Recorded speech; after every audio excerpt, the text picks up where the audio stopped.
How to add Google search bar on Android home screen just like this.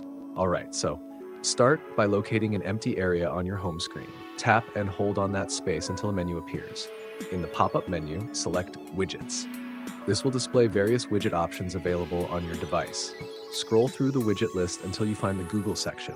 Look for the Search widget, which typically features a G logo. Tap and hold the Google Search widget, then drag it to your desired location on the home screen. Release it to place the widget. After placing the widget, you may be able to customize its appearance.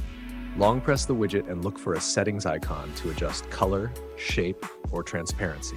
Now you can easily access Google directly from your home screen without opening a separate app or browser.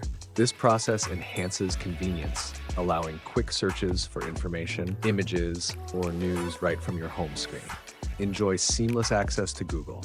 If this video helped you, give it a thumbs up and please consider subscribing to my channel. Thank you so much for watching.